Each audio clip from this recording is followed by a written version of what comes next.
Rick Pitino, one of the esteemed coaches in the history of college basketball. I mean, look at this guy. He goes to fucking Iona, and puts them on the map. I proudly wear my Iona shirt that Leslie Visser gave us. Wear it all the time. Around town, and people go, Iona. Go there. Anyway, so he does real well there. It goes to St. John's. Not an easy spot. You have Connecticut is dominating college basketball for the last couple of years. Now, naturally, you would think that you could justify some kind of drop-off. I don't know that you can condemn Danny Hurley, although I enjoy watching Danny Hurley in agony almost as much as I enjoy watching Jerry Jones after a pick when they cut the shot of him in the skybox, and he's got his son there, and he looks over and says, "Who put this fucking team together?" You asshole. I mean, if Doge was looking into the Dallas Cowboys, Jerry would be gone, although he would be catching a tremendous tax break, no doubt. Maybe it wouldn't be surprised if he became an advisor to the Trump administration. Problem with Hurley, falling off is fine. I mean, 18-9 is not the worst record, especially when you're back to back. He's such a jerk off. Unglued. I don't know if he's number 2 in sports, but you're not wrong. Watching him just lose it. Now that they're not good, and he's turned down 2 massive jobs, and he's watching it dwindle away. He's a little baby. It's exacerbated this particular characteristic of Danny Hurley, which is not a flattering one. I mean, you look like a Kim Mulkey type of asshole when you're this demonstrative and then always complaining and never really acknowledging that the other team just happens to be really good. The time. Wake up with Defo, joined by Lubie. Welcome to the Defo Show.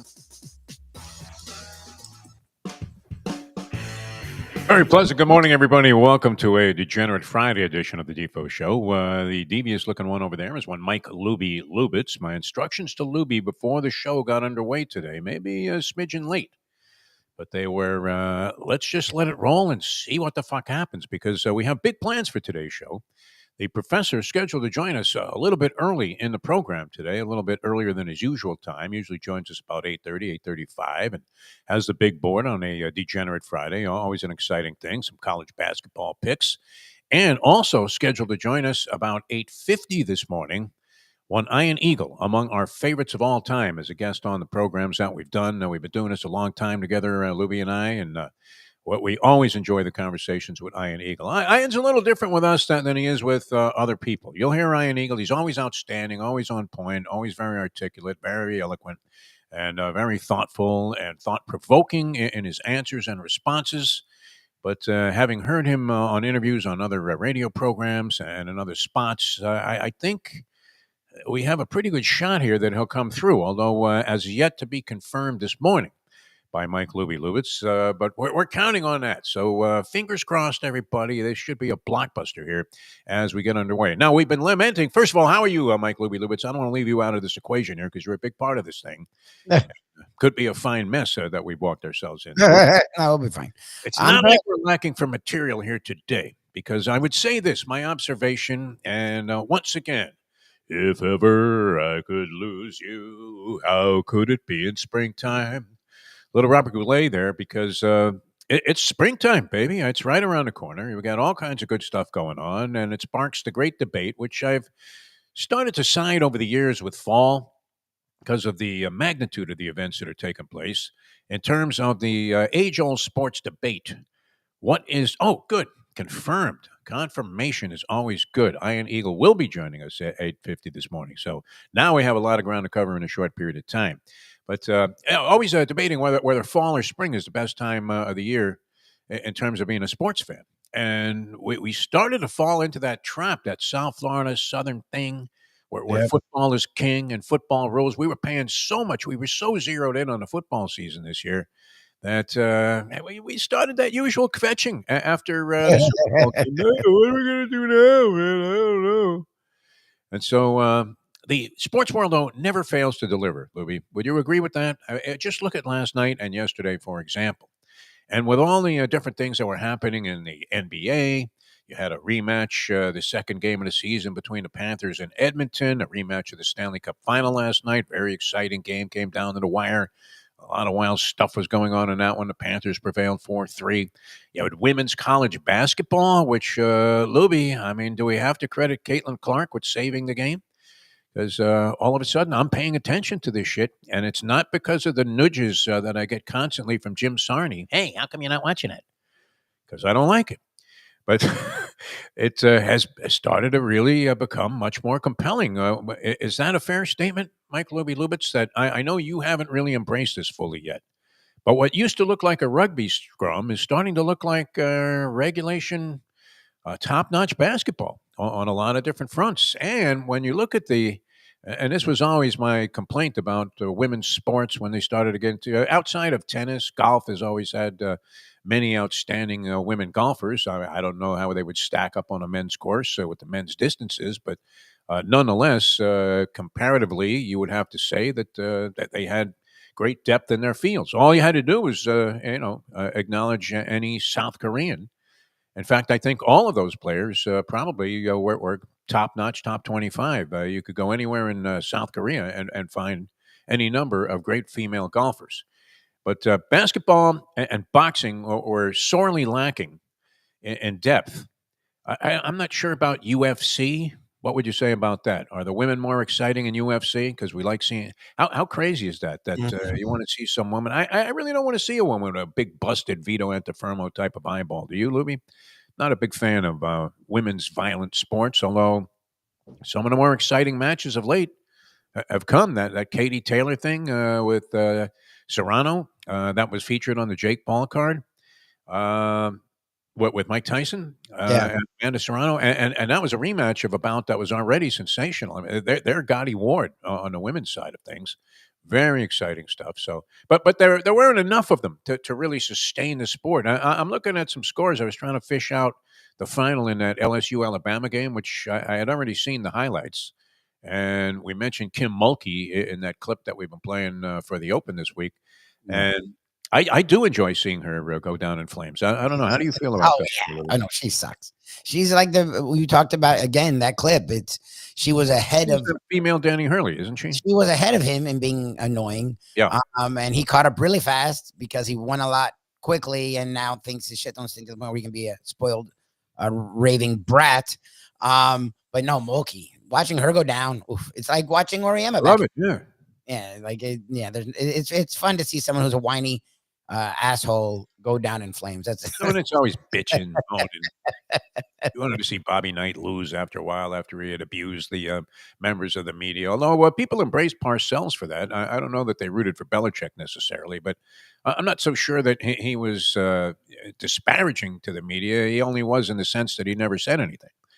Whereas Parcells would just say, "You're a fucking idiot." Yeah, Parcells talked. That's like Belichick and Saban took it to another place where they would just mumble and like not say a lot. Parcells, he was in him and Knight. Like, it's not that they didn't talk; they talked. They told you how stupid you were. Right. They would look you right in the eye and say, "You're a lunatic. What are you, out of your mind?" It was kind of like Trump and Caitlin Collins of CNN.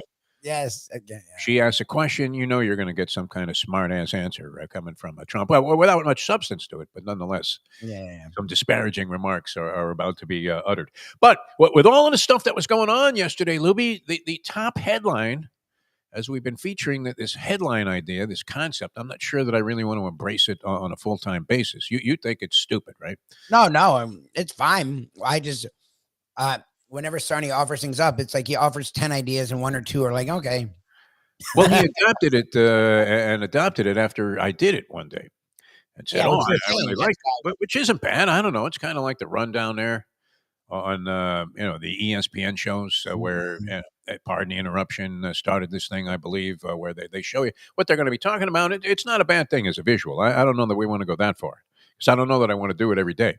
But the top story would be, and we said this, the Cognizant, formerly the Honda Classic, formerly the Jackie Gleason Inverary Classic, is a proving ground for new talent in many ways. Is that because the top guys don't play there? Yeah, of course. Well, it used to be the Honda was, like, Doral was, yes, like that fifth major or whatever. Right. But Honda was like, because it's South Florida and a lot of people lived here. And they just like being here. Look, it's still cold as hell everywhere. Like, you got a night for like a quote unquote schmanky tournament. You got a nice field. Like, the Honda was always something that people down here looked forward to. So you would think, look, the PGA is one of the better courses. Like, why wouldn't Why wouldn't they get a decent field? Like you would think they'd get some up and coming / already proven people to play. Yeah, any number of guys, and I could only name one with confidence. Tim Lumpy Heron got his first win there. I want to say that Dudley Hart, our good friend Dudley Hart, who hails from South Florida, a real good guy, had a brief moment there where he was kind of sniffing his way up near the top in the upper echelon. He wasn't like a top 10 player necessarily, but he was winning some tournaments. I want to say he got his first win there, but I'm not sure about that. But there were many others. If you look at the list of champions for the Honda Classic, now the Cognizant at PGA National. PGA National, did they go to some putt-putt course yesterday to play? This guy, Jake Knapp, fires a 59, Lubie. Now, it's a par 71 course.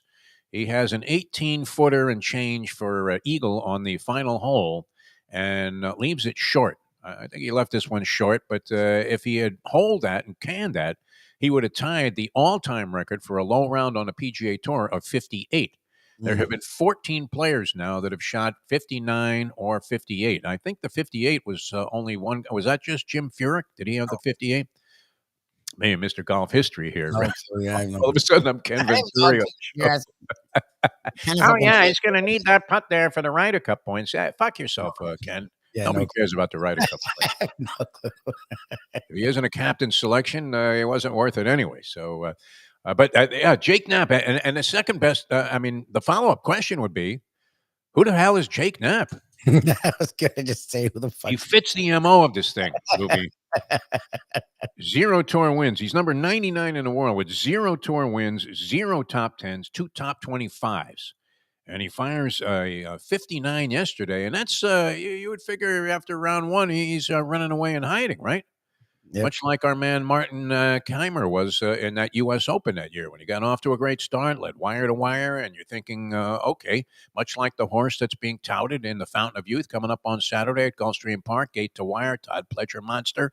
Maybe, could Pletcher possibly throw a sleeper out there on the track? I don't think so. It's Todd Pletcher. Yeah. You know the saying, leave out Pletcher, you leave on a stretcher. And we know that he's especially prominent in the biggest races of late. And he likes nothing better than to see Bob Baffert crawling around in the paddock area going, I don't know what happened. Yelling at a jockey. I don't think Baffert does that. Does Baffert yell at jockeys? Oh, I don't know. I wouldn't put it past him. Nah, no, he's a very sedate individual. Remember, didn't he seem like he was tripping when we interviewed him on Radio Row? Yeah, he was very out of it. What was he saying, Lubie? He was all over the talking about his kid Bodie. We're like, well, what are you talking about? We want to talk about American Pharaoh. I mean, you got to be on something, some kind of substance there, Bob. Maybe Jill jacked him with a needle. Not sure, but nonetheless, this Jake Knapp it comes out of nowhere. Daniel Berger making a little bit of a comeback there. Daniel Berger, the son of Jay Berger, and part of a fine South Florida sports family. Jay Berger, once number 10 in the world in the tennis rankings. And a great guy. He coached at FIU. His son, Daniel Berger, started to make a nice little rise into prominence in the golf world. I believe, I don't know what the nature of his injury was, but he was out of it. He's making a comeback. And he finished up 8 under par along with a couple of others. And your man, the guy that you always bet, if you have money riding on a golf tournament, Ricky Fowler is in there at -7. But they destroyed this course. They brought it to its knees. Yeah. Proverbial knees. Remember that was always the headline at the round when somebody had a decent round? So-and-so, Andy Bean brings the Blue Monster to its proverbial knees. And you're picturing that and saying, it's kind of a mixed metaphor. No, but makes some sense. 59, congratulations there. Father Time undefeated, but not in the NBA, Lubie. LeBron James last night, 40 years old, 33 points, 17 rebounds, 6 assists. Lakers over Minnesota, 111-102. Your man Anthony Edwards gets thrown out of the game, 2 technicals. One for getting a little bit of a scrape, and then later on, he's cursing out the referees as he's laying on the floor and gets thrown out of the game in the third quarter, but now has to sit out a 1-game suspension. Holy Draymond Green. What are we talking about with this guy? He's had enough technicals accumulated. I think, is it 16 before you get a 1-game suspension? That's a lot. It's a lot of technicals. Yeah, usually a star scorer guy doesn't get texts like that. Even as hot-headed as you can be, I don't think you accumulated 16 lifetime technicals in your years of playing organized basketball, Lubie. No. As a coach, did you ever get a technical coaching those 8-year-olds? No, I got talked to a lot. But they didn't actually tech me. Imagine getting thrown out of a. Because you're supposed to be an example. So like I would be like, yeah, as much as your officiating is horrendous, you're not wrong. And Steph Curry, 36-year-old Steph Curry, 56 points last night. Did you see how much Jimmy Butler got? Fucking everyone who's talking all this shit. Oh, he's points in the game. He was Get the fuck out of here. It was his 4th game, and the dude's already down to 5 points. He was being credited.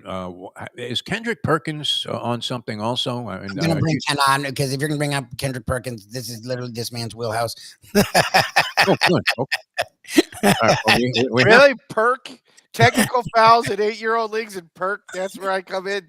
I mean, well, I mean, you could see Lubie going. Let's backtrack here for a second, because if a ref gets a fucking call wrong, I don't care if it's an 8-year-old league or not. You got to hear about it. Exactly. That's why I knew this is a place. Do your fucking job. Like, you're cooking now. Professor joining us here on the show. Kendrick Perkins, is he making sense? What can we decipher from this? What happened now with Perk that he's made sense? Well, he started time. Yeah, he was talking about Jimmy Butler and what a big difference this was for Golden State. And they do have what I think they're 6-1 or something. I mean, so far they do look better with Jimmy Butler. I mean, yeah, because I mean he sat for like half a year, so now the 40 games of year of energy that he has is stored up and waiting for the back half of the season. Yeah. Lubie loves it that he had 5 points last night. It was essentially a non-factor, although he did get a couple of cheap. I'm not mad at Jimmy Butler. I understand, as a Miami Heat fan, I am for some reason supposed to be angry at Jimmy Butler. I'm not. It's an uncommon opinion. So I'm very, perhaps because when we signed him way back when, I had like zero expectations. I'm with you. For the Jimmy Butler era of the Miami Heat, I thought we were going to be really average for a long, long time. Like, I was so pleased by the Jimmy Butler era that I have no ill will on the way it ended.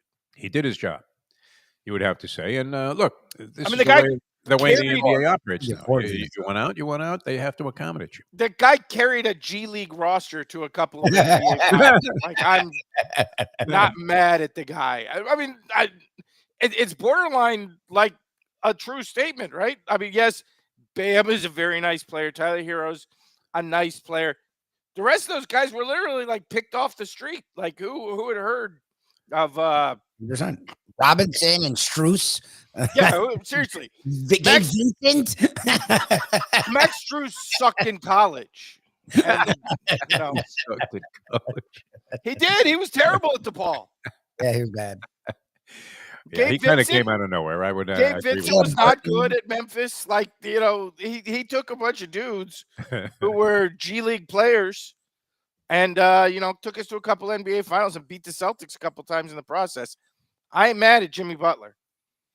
No, look, I played here long enough and did enough things to make you think that was a better deal than you thought at first it was going to turn out to be. I'm with you on that. No doubt about it. Because when they acquired Jimmy Butler, I thought, all right, a very good player, an asset on the right kind of team, maybe even a guy that could spark and ignite you to a championship. But I didn't think, I was just in agreement with you, Professor, that didn't seem like it was enough to get you over the top. And yet there they were in a couple of NBA finals. As far as this hype in the last week, look, no, I'm not buying into the Golden State Warriors are now strong contenders for the NBA finals because of the Jimmy Butler trade. I think that is a push by the NBA media to get the Golden State Warriors, and particularly Steph Curry, back in the forefront of NBA conversation, because Steph's a guy who moves merchandise, whereas to a large degree, most of the young stars of the NBA are either, like Anthony Edwards, actively dislikable, or like Jokic, a guy who doesn't speak English particularly well and who doesn't care about basketball at all. Who very openly, I'd rather be riding my little horses around the farm on a the little cart thing. What do they call that in racing? The sulky. The sulky. I'd rather be riding around on my little sulky than playing basketball. Of course, Defo knows. Or Of our, course, Cana- I would get or that our too right away. I Canadian, can't like remember my name. SGA. Right away. Again. I mean, I was no, watching really. Woodbine Mohawk last night. I mean, The- that's nice. The NBA has a very serious marketing problem with its younger generation right now. 100%. Like, for a lot of reasons, Yep. fans just are not connecting to these guys, and some of it. SGA, like he's He's often Canadian. Everybody dislikes Canadians. and he's in and they Oklahoma should. City. Like the combination of Canadian Oklahoma City. I mean, Yeah, like Jesus. again, like these younger players are just difficult to connect with for a variety of reasons. And then Luka couldn't connect with the people in his own front office because of his beer and hookah problem. That one, honestly, Still don't get it. that one, honestly, like they don't like it because he drinks beer and smokes hookah all day. Like, I would have a problem if my star player was smoking hookah. Like, what NBA athlete smokes in 2025? That's pretty insane. Yeah, the hookah thing I just don't get. I really don't. What is the point? It's kind of like my brother said this to me a long time ago when I believe the beer was called Gallagher's. And it was the first alcohol-free beer to really hit the market. And he said, "Why would I want to drink something that made me fat and didn't get me high?" So what's the thing about the hookah? I don't know. I mean, if there's no Well, they buzz put tobacco associated in a with it, hookah, don't they? What do they It's put in a tobacco, hookah? but is there it's hash in there? What's in there? No, it's tobacco and it's flavored. And if you smoke enough of it, you do get a little slight. So you're buzz. like a big girl. You want to smoke Yeah, flavored because you can tobacco. feel You the get a cancer slight, you cells get a forming. slight buzz. Yes, it's like when women. Yes, you get a slight buzz, but it usually it fucks me up. Like I wouldn't do it daily. It's tobacco. It can't be good. I for wouldn't even venture into trying it because the uselessness of the idea of no inebriants involved. All right, we have to get to a lot of business here, Professor, because we're going to be joined by Iron Eagle about 8:50 this morning. So Is he doing the Masters now? Is he completely Oh, taking that's- over for Nance? That's iron. we always greet him with a hello, friends. That's Defoe's joke. Yeah, Nance is gone. Man. Nance is He doesn't really care to do golf, but he can do it, he said. That's So, too bad. 'Cause I'm waiting for him to take over. we've been implying that this was going to take place for some time now. I think to the point of being a public nuisance as far as Iron Eagle goes. I'm surprised he still does the show because he knows he's going to face that question. 100%. And we've been saying forever that Nance is hearing footsteps, and they have to be like Bigfoot Now, type I of mean- footsteps now. Hello, friends. Yeah, hello, friends. Him with Charles Davis blows away fucking Nance Moromo, and then he's now doing the Final Four. This is be year Yeah. 2 of doing the He's Final already taken almost all of his jobs. Pretty I soon, knew the Final Four part. I didn't know if he was going to just come on your show and Four. randomly pitch the Masters because like I think he's doing some of the promos. Though. Yeah. right now Jim Nance is like twitching to start talking about the Masters. Yeah. Oh yeah, now Especially now that in America we are increasingly a master society because we love the South Africans so much. There you go. Jim Nance is like, let me talk about Ernie Els. Let me stroke off some white South Africans. They're great people. All right. Any college basketball plays that we can take a look at before we get into the big board, Professor? A couple. You got UCLA going on the road to Purdue. Purdue laying 5 and a hook here. Purdue up and down all year. Obviously, in a sort of an adjustment year with Zach Edey. They've been playing well lately, but I kind of like UCLA in this spot, catching 5.5 with a number that seems to be rising. So I wouldn't be surprised if you held on a little bit towards tonight. You get maybe the extra hook there and get 6.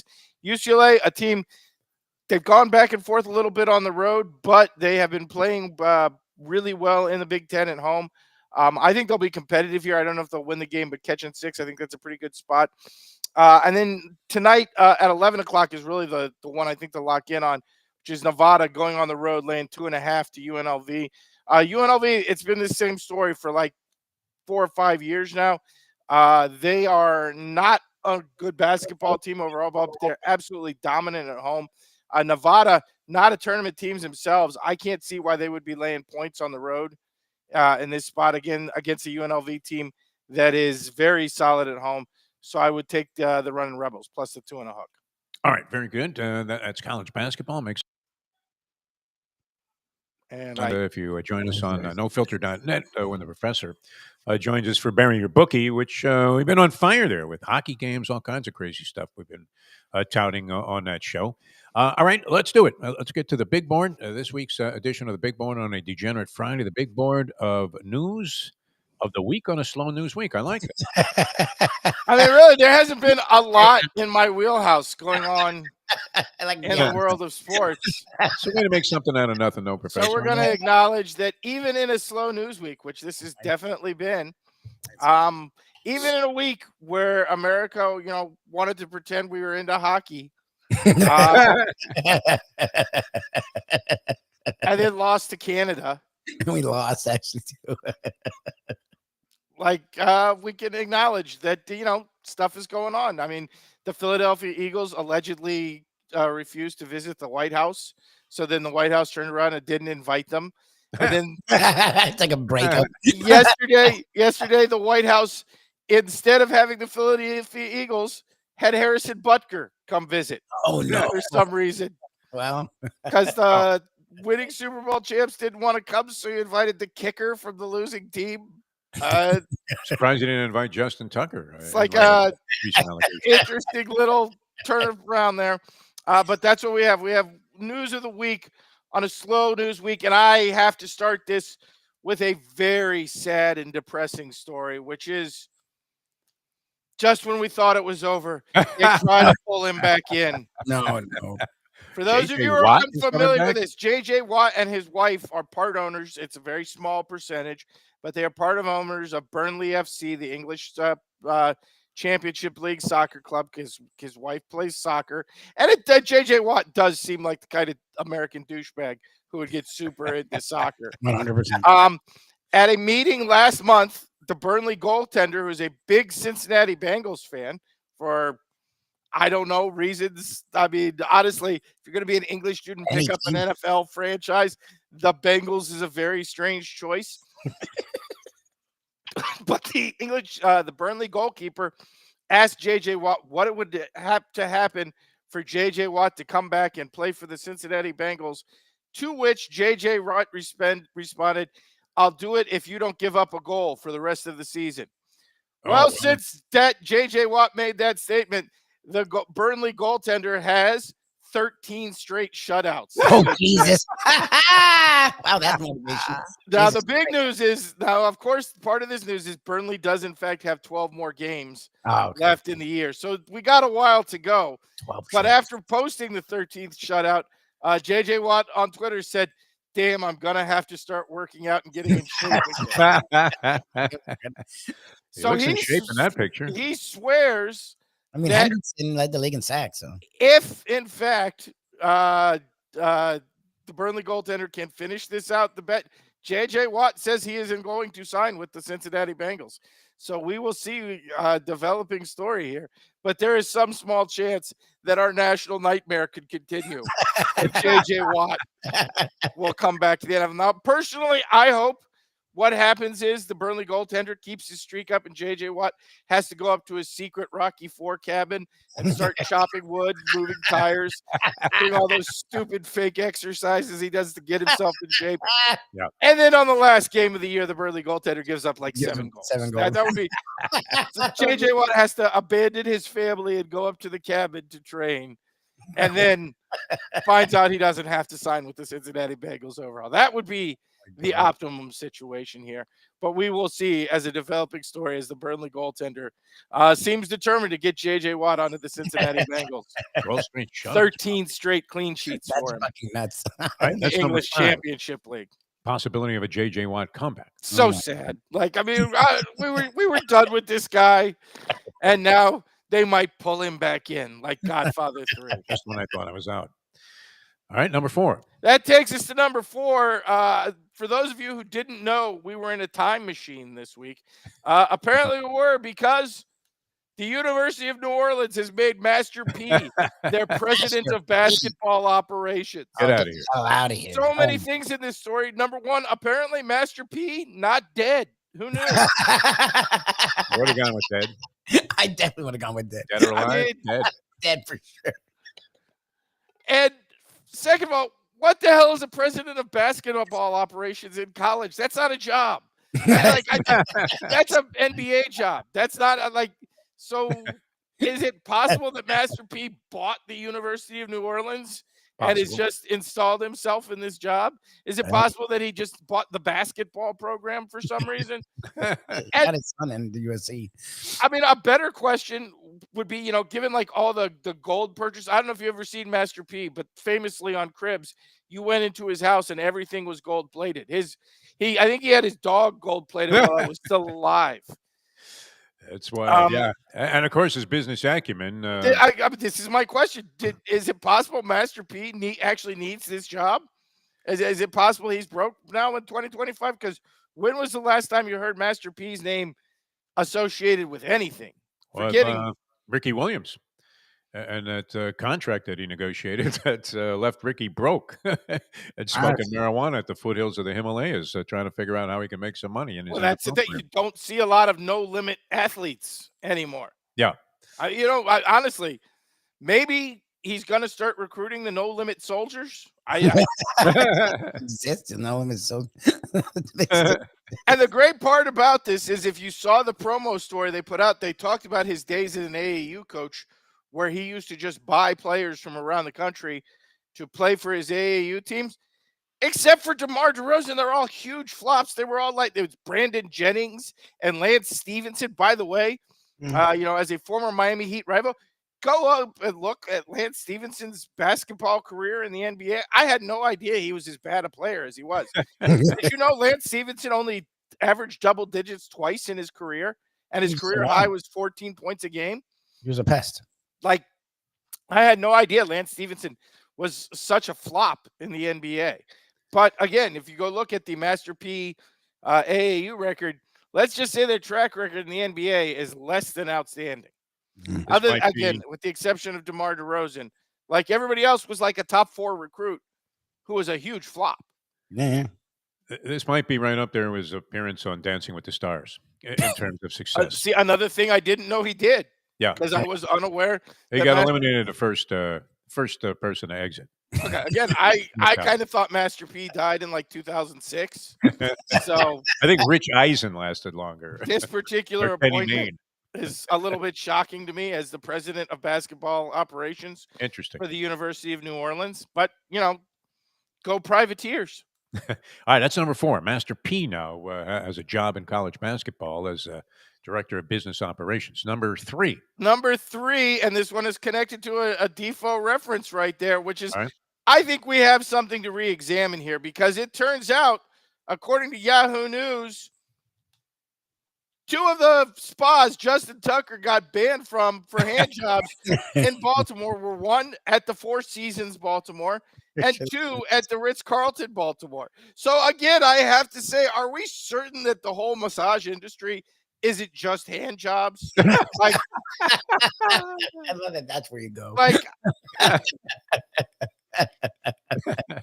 mean, if you go to like a spa where it's like $500, yeah, I assume it's a legitimate operation. I mean, I would think it's a legitimate operation. You would think, yeah. And it's not just guys getting jerked off in the back. You'd think they'd be putting avocado on your face. Has me totally reevaluating this whole situation. Honestly, if I date a girl who's getting massages a lot, I'm starting to wonder what's really going on. A friend of mine talks about how he likes to go get a massage. I'm pretty much assuming he needs to get a hand job. That is high-end stuff for these kind of allegations. Right? They don't do. I'm not going to ruin your bit. How fucking awkward would it be to go to like a fancy ass spa and ask for a hand job? You think? Is it like the deluxe treatment tonight? If we're taking nothing else from the Justin Tucker situation, I would say take this. If you are a person who gets massages or you're a guy and you ever find yourself in a situation where you're going to get a massage, make sure you watch them wash that table down with like some hand sanitizer. So you should proceed from now on as if all of those massage tables are just coated in jizz. Like that. if you see one of those tables, you should assume that there's jizz all over that thing, and if they don't clean it, you are going to just be lying in a pile of jizz. Like, you may as well go into one of those Asian massage parlors on the Exactly, boardwalk in Atlantic City. I don't care. I As three people who don't go to spas a lot on this show, we don't have the knowledge. But I think you should assume, even if you take the wife for like a spa day or whatever, that like there are hand jobs going on somewhere. If you don't get one, it's probably because you didn't ask for it. You didn't ask or pay enough. Now, maybe women are also experiencing the same thing. That's what I think, right? Like, I'm not trusting that situation. They're doing work throughout the whole Right, because Mustang is a big fan. I mean, no matter how much, whether we're up thousands or down thousands, she's always like, well, I'm going to go to the spa and get a massage. And you should be asking the question. That was after I was really in the race book, watching harness racing all night. So maybe she felt like there's certain areas of our relationship that being ignored. Needed assistance. All right, that's number 3. I'm just saying, the important thing in Justin Tucker is we now have to question this whole industry. Oh, God, Even the fancy ass places that you think are just cucumber water and slapping with palm fronds or whatever the hell it is they do, putting the cucumber slices. What is it? The fact that cucumbers are so heavily involved should probably tell you what's going on with the women in the back. The only other thing I ever experienced that was close to that was they used to always put a hot towel on your face if you got a shave at the track, which I had to experience because it just seemed like such an oddball thing that you would go to the track to get a shave in the barbershop there, and they would put the hot towel on. But prior to that, they had used a razor so sharp that you came out of there looking like Vito Antifermo. So blood dripping all over the place. All right, number 2. Number 2, honestly, talks a little bit about the whole Jimmy Butler situation, and that is Dwayne Wade on a podcast this week was asked about the whole Miami Heat situation, the breakup with LeBron, and said that he thought the situation started when Pat Riley banned LeBron's chocolate chip cookies from the team plane during the fight, which is something that LeBron really enjoyed, and it aggravated Pat Riley, so Pat Riley banned it from the team for some reason. So we lost LeBron over fucking cookies. Like, that would actually make this is what happened. Like, I'm sorry, Pat Riley. Like, you have so bungled the last 10 years of the Miami Heat. As Dwayne Wade said on the show, 4 NBA finals in a row, and we're fighting about goddamn cookies. Is that really that big a deal that LeBron likes to have chocolate chip cookies on the goddamn plane? I would have a baker making the fucking cookies on the goddamn plane. As Jimmy Johnson told us when we were talking with him, and you were a part of this conversation, you have to treat certain players in a different fashion. Very famously, Bill Parcells and Lawrence Taylor, the different rules for different players. If LeBron is on your goddamn team and you go to 4 finals in a row, you don't fight with the guy over Maverick being around and goddamn cookies. I don't care if he's shoving Oreos up his ass. How many finals has LeBron gone to since he left the Heat? Like 6, 7? No, but we're fighting about cookies. He can carry any bunch of bag ladies to a championship round, and he's worried about the chocolate chip cookies. It does seem a little over the top in terms. By the way, you should go watch this Dwayne Wade podcast. There's a lot of good points made. Number 1 of which is LeBron, you're fighting with him about goddamn cookies, and then a year later you give goddamn Hassan Whiteside $100 million.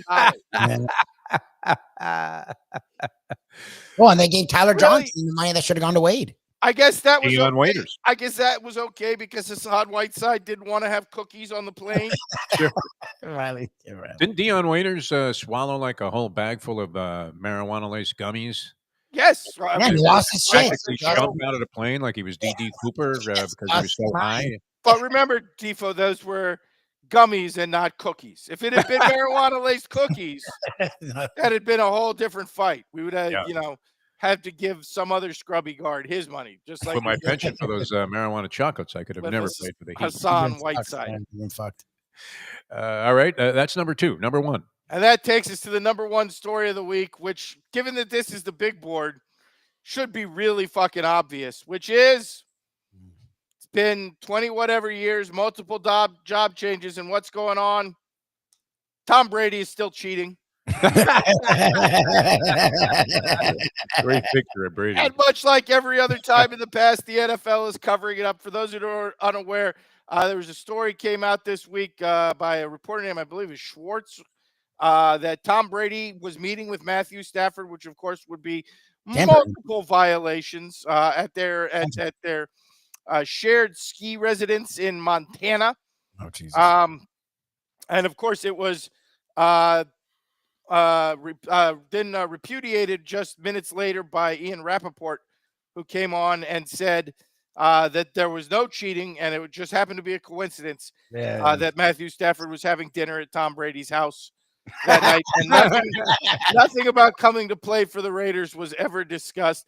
This, interestingly, led to a fight at the NFL Combine in a Starbucks near the dome there, where the two reporters got into it, where Schwartz told Rappaport he was full of shit, and then NFL propaganda and NFL security had to come and break up the fight.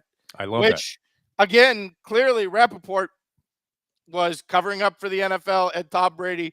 Decades and decades of cheating continuing to go on with the Raiders. So when Matthew Stafford ends up with the Raiders, after visiting a nice spa on the Las Vegas Strip, you have a pretty good idea what's that going clandestine meeting that he had with Stephen Ross, supposedly. Yeah, the Dolphins got hammered for it, though. That could easily be Jim Carrey. Sorry, Lubie. But that's the whole thing. The Dolphins lost draft picks. Yeah, are the Raiders going to get fucking hammered? Brady's no, of actually course not, because Tom Brady's involved. There's going to be nothing. There's going to be, stories about, we looked at his cell phone and he was just, texting Matthew Stafford about they were playing Words with Friends. They were, it's all very innocent. Outstanding roundup as always, Professor. We can't thank you enough. And that is the news of the week during a slow news week. A slow news week. God damn, Pat Riley. Like, how much stupid shit did you fight with LeBron on that last year? Yeah, it feels like I'm beginning to believe that the character in Winning Time maybe was more accurate of a portrayal than we originally thought. Honestly. No, I mean, it feels like what we had at the end was like a big ego clash of whose franchise really is this. It's my team. And the whole last year was spent fighting about goddamn, Mav getting complimentary tickets and cookies on the fucking plane. That killed a lot of time on lame sports talk shows. Whose team is it, LeBron's or Dwayne Wade's? Remember that argument? That was a great one. I mean, again, but by the end, it was very clear that it was LeBron's team because D. Wade followed him back to Cleveland to be his pool boy for you know what? I hadn't really thought about it. It was a good point by Dwayne Wade. Like, for those guys, the Hassan Whiteside contract had to just be like a huge what the fuck moment. Like, you're paying Hassan Whiteside, but not me? Yeah. And Hassan went on to distinguish himself as the stiff that we thought he was when he was with he fell off a cliff. the Heat. He had the money. We got to learn, Professor. I thought Hassan Whiteside was like Master P. They were buried next to each other. We'll see you in a few minutes on Burying Your Bookie. Thanks so much, as always. Brilliant stuff here on a Degenerate Friday. Appreciate it. You guys have a great one. The Professor, ladies and gentlemen. All right, you want to throw in a couple of important messages and take a shot here? Then we get Iron Eagle right on after that. So we'll give you a couple of subtle reminders here of the people who support the program that we need. This can't be like that blackout that they're having. Is that going to actually work, Lubie? Yeah, they are. I mean, the people boycott of Amazon and Target and Walmart and all of these places for caving into Donald Trump's DEI or anti-DEI demands. We'll be back with Iron Eagle in a moment. Now that. The time. 8:49. Hey folks, Tony Segreto here. Let me ask you a question. What do you look for when you go out to eat? Good food, obviously, friendly atmosphere, not too loud, but good energy, reasonable prices, and a place where you feel comfortable. All those ingredients, no pun meant there, are hard to find unless you're talking about the Texas Roadhouse. You see, they encompass all of those attributes. Really, really good food, amazing atmosphere, good for a family, good for a date, or just a night out for yourself, and prices that will make you extremely happy. Their ribs unmatched. Steaks hand-cut every day. Everything, and I mean everything, is made on site, including their incredible bread. It's the one day, folks, that you can forget about low-carb diets. Trust me when I tell you, Texas Roadhouse, your restaurant, your destination when you say, where should we go and eat tonight? From the newly renovated sports bar to the beautiful bayside views captured at the Tiki Bar, Jimmy Johnson's Big Chill has it all. Located at mile marker 104, the Big Chill also offers waterfront dining while experiencing breathtaking sunset views of the Florida Keys. It's simply the hottest spot in the Keys to cool off. That's Jimmy Johnson's Big Chill at mile marker 104 in Key Largo. For more information, call today at 305-4.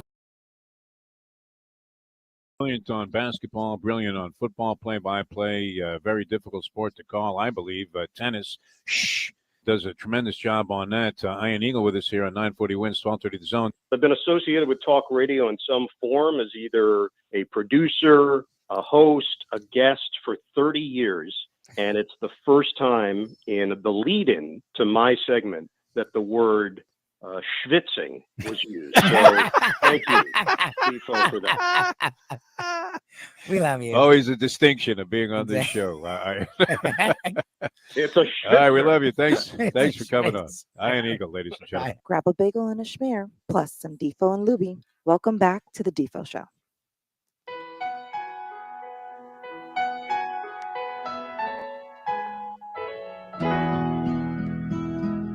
Perhaps it's a premature evaluation. What do you think, Lubie? Do we greet this gentleman and thank him for coming on the show by just saying a simple hello, friends? We welcome to the program, and we always wonder and scratch our heads in disbelief why this man would consent to do this. We welcome to the program one of our all-time favorites, the great Ian Eagle, joining us here on the show. Ian, how are you? Are you scouting places near Butler Cabin in Georgia? How have you been? Hola, amigos. Buenos dias, hermano. Have you on the show. We were going to give you a couple of tidbits from Lubie's Combine Chronicles, but we'll spare you that for now. I can't wait. Can't wait to hear those. You don't want to those hear morsels and minutia. Exactly. All right. Well, you're immersed in round ball. I mean, doing a great job as always on the NBA games, and a lot of interesting developments there as we come down the stretch of the regular season. And we did want to get a postscript on the NFL. Of course, the Philadelphia Eagles, maybe a surprisingly dominant performance against the Kansas City Chiefs to claim the championship. And I was reading a little dissection, the anatomy of a deal, when Howie Roseman, the Philadelphia Eagles director of operations, president, whatever title he holds, but he's the guy pulling the strings on all of the player personnel transactions. And I was reading the details of all that he acquired and accumulated in the deal where he sent Carson Wentz packing with a big fat contract to Indianapolis, and the players he accrued back through a subsequent series of deals and transactions involving 6th-round picks and 5th-round picks. It was remarkable that he built the core of this now championship team, 2 out of 3 years in the Super Bowl, 1 title. So where would you feel if you were a GM in the NFL? Where would you feel that you had a better chance of coming out on top, in dealing with Howie Roseman or, and we have to get this out of the way right away, Vladimir Putin, who's been talked about? I nailed it the first 5 minutes. Where would you feel a more comfortable level of trust? You know what's interesting? Howie Roseman was demoted not that long ago. Chip Kelly took over, and if you recall that whole setup, Chip was given full power within football operations, and Howie Roseman had to bite the bullet a bit and stuck with the plan, didn't stomp his feet and say, I'm out of here. He remained with the Philadelphia Eagles. He, certainly stayed in the good graces of ownership, Jeffrey Lurie. And when the Chip Kelly situation imploded, Howie Roseman basically got his job back and then took it to another level. He just was a man possessed and motivated to prove that he's one of the best decision makers in the NFL. And clearly he is. He's shrewd.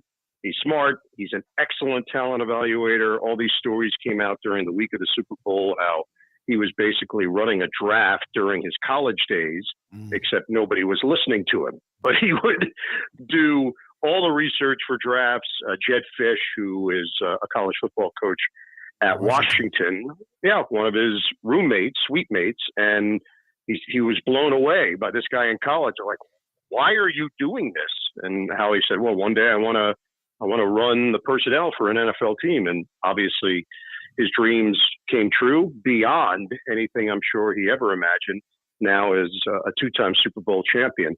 Yeah, I worked that Super Bowl for the World Feed. The people of Latvia were very satisfied with the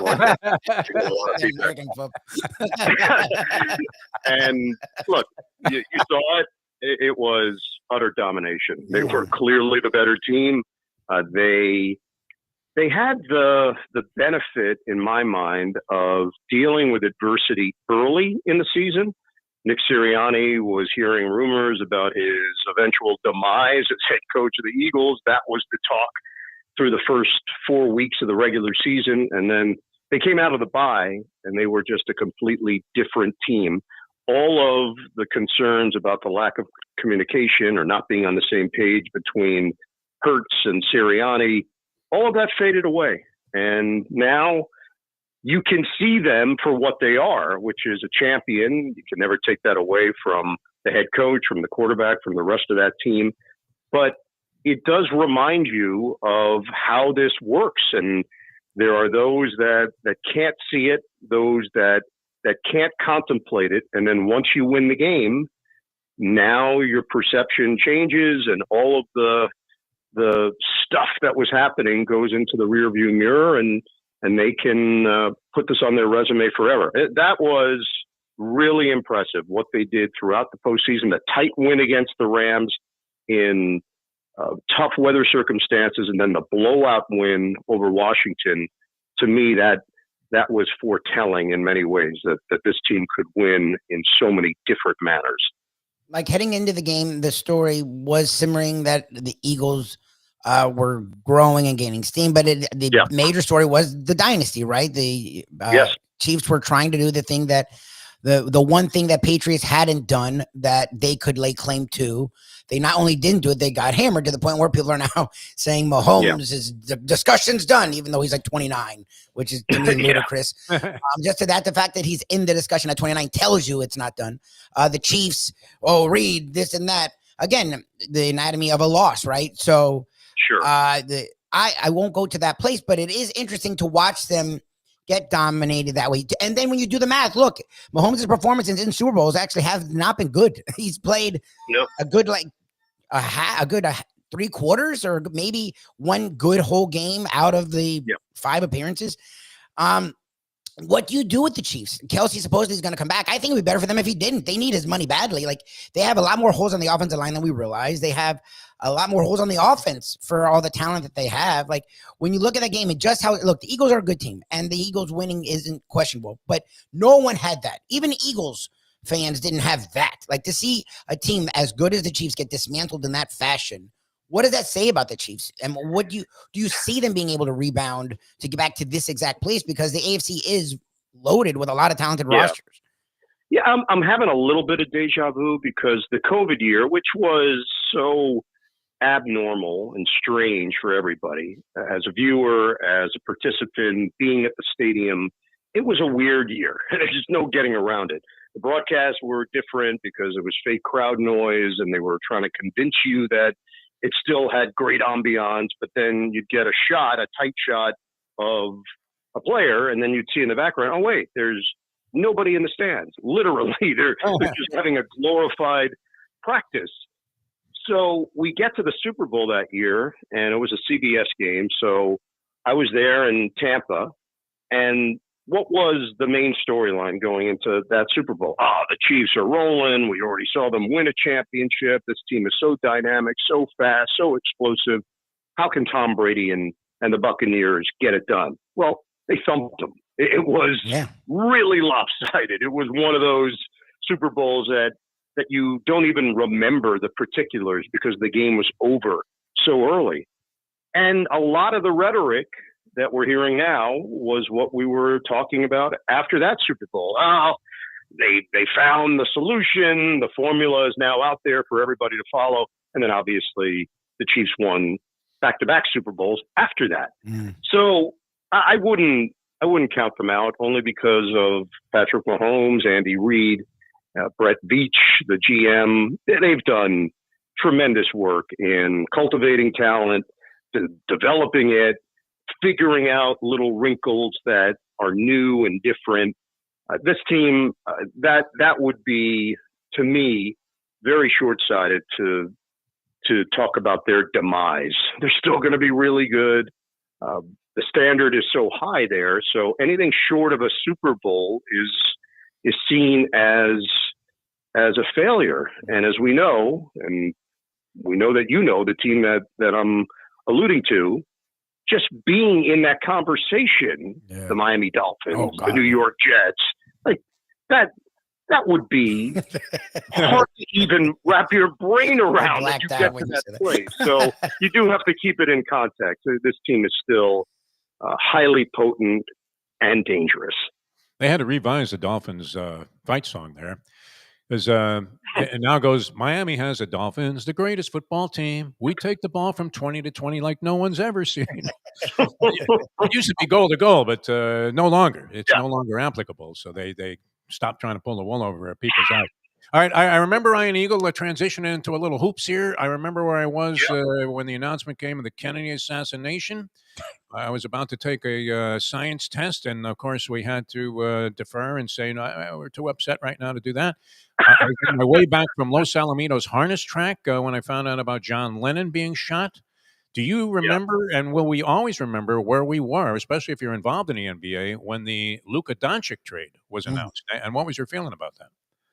Yeah, I was coming off a tough travel week, so I went to bed, for me, fairly early, like the 11:30 range, and I woke up to a torrent of texts, mostly from my son, and it detailed the trade. And like anybody else, when you wake up, you're a little cloudy, you're trying to get your equilibrium. Yeah. And I remember looking at my phone in bed and thinking, wait, is this real? Or like, why isn't this fucking with me? Yeah, did he? I thought to myself, oh, okay, my son got duped, and now eventually I'll see the text that says, oh, no, it was fake. I got sucked in. It wasn't Shams Charinia, it was Sam's Charinia. Sam's, yeah. Yeah. And then I realized that, no, he did not get duped. This is real, and you're right. It did rock the NBA because there was no scuttlebutt, and now the aftermath has not been pretty. That's been really unfortunate. You want to get rid of him? Fine, that's your choice as an organization. They were facing the Supermax, where they were going to have to offer him $350 million to remain with the team, and clearly decisions were made behind the scenes that they didn't really want to do that. But the character assassination now it's ugly. It's unbecoming. It's unnecessary. And I think it's brought this feud to another level because Luka, he doesn't understand it. And whether there are morsels of truth in there or not is really not applicable. Let the guy go do his thing somewhere else, and whatever the spin zone is for making the deal. The fact that they're even surprised that the fan base reacted in this way was a complete mischaracterization on their part. That, no, we'll be fine. People will love Anthony Davis and Max Christie and the first round pick, and we'll just turn the page. No, this is visceral. This is real. This affects people. And I'm not shocked, based on his popularity, how unpopular this trade was in Dallas. Well, getting back to the court, because if you look in the East, it feels like there's, and I know out of New York, you do the Nets games, and so you've been around the Knicks throughout your life, and Knicks fans were very excited until the last 2 weeks. Those post-game shows must be fun.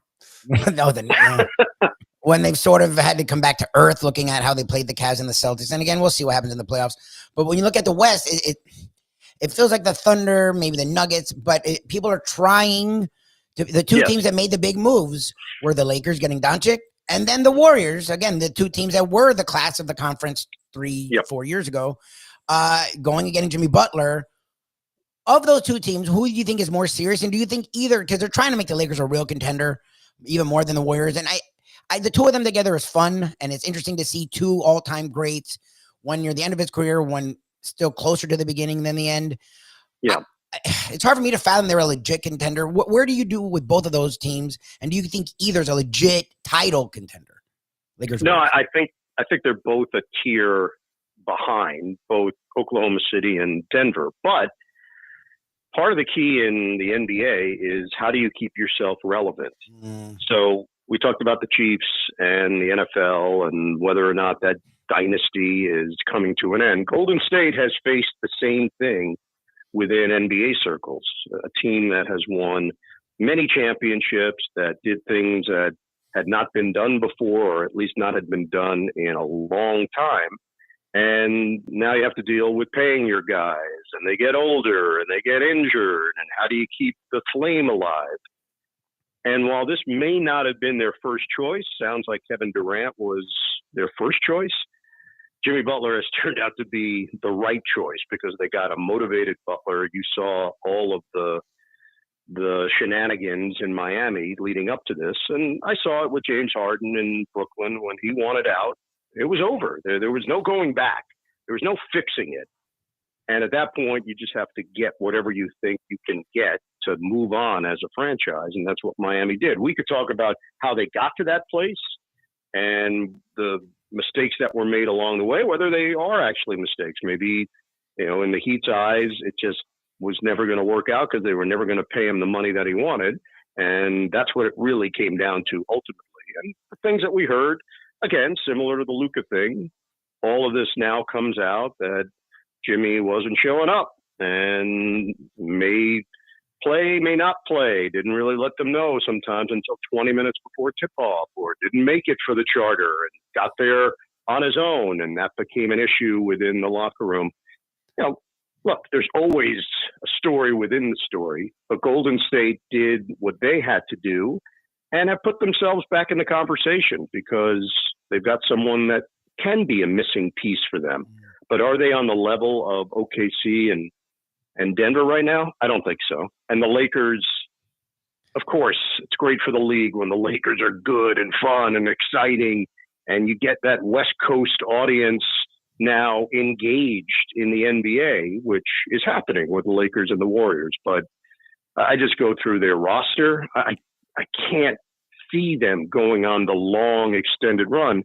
There are going to be moments, LeBron and Luka are going to have a moment in this postseason, a game winner, crunch time, something that's really memorable, but a moment doesn't win you a championship. Sustained excellence does. So I'm with you. I don't see those two as legitimate contenders right now. The great Iron Eagle with us here on the show. The line of superstars wanting to leave Brooklyn was longer than the line early in the morning at Jonas Schimmel's when they open up. I think yeah, Kyrie, and then of course KD. That jumped on that same bandwagon. All right, settle something for me. I know the NBA is a chalk league. I think this is one of the more remarkable stories in the league this year. I was recommending to people on one of our gambling shows that they go ahead and take a shot with J.B. Bickerstaff as the coach of the year. An amazing turnaround with the Detroit Pistons. Now, Kenny Atkinson is minus 700 to be named coach of the year. A great job with the Cleveland Cavaliers. They've been terrific right from the bell. But how has J.B. Bickerstaff done this? Because he takes over from Monty Williams. They were 14-68 last year. Ian, I don't know. I mean, was there anything there that stood out that would make you think they would have this remarkable turnaround? No, I obviously thought they would be better because their record was so poor last year. But unfortunately, what it shows, and it's not great for money, is it was much worse than it should have been. Yeah. That this team had enough talent to at least go out and compete. And if you remember, they had that really long losing streak last year. 21 in a row. Clearly, buried their confidence. And then that builds. Anyone that's been around a team, the inner dynamic of that, how the star player handles it, how the head coach handles it, how the staff members handle it. Everybody's walking on eggshells at that point. It can be really uncomfortable. The blame game starts going. And clearly ownership and management recognize, okay, this isn't working. For them to pull the plug after giving Monty Williams that kind of contract, it was the richest coaching contract, I think, other than Greg Popovich in the NBA as last year. Mm-hmm. And they're paying him off. This isn't, all right, well, we fire you after 1 year and the money goes away. No, it's still on the books. and there's no salary cap when it comes to coaching. So you can pay a guy whatever you want, and the Pistons are paying the piper.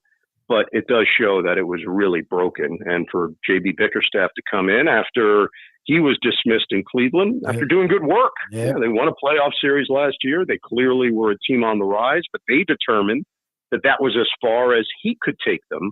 And Kenny has done a fantastic job. I had Cavaliers Magic the other night on Turner, and Cleveland was money. Like, everything they've touched is working. DeAndre Jordan, not DeAndre Jordan, the deal that they made with Atlanta, that to me was probably the one that may put them over the top. DeAndre Hunter. Yeah, because we couldn't help you out with that. Yeah, all right. It's still again. A little help. Ball's rolling into the lake. A little help. Yeah.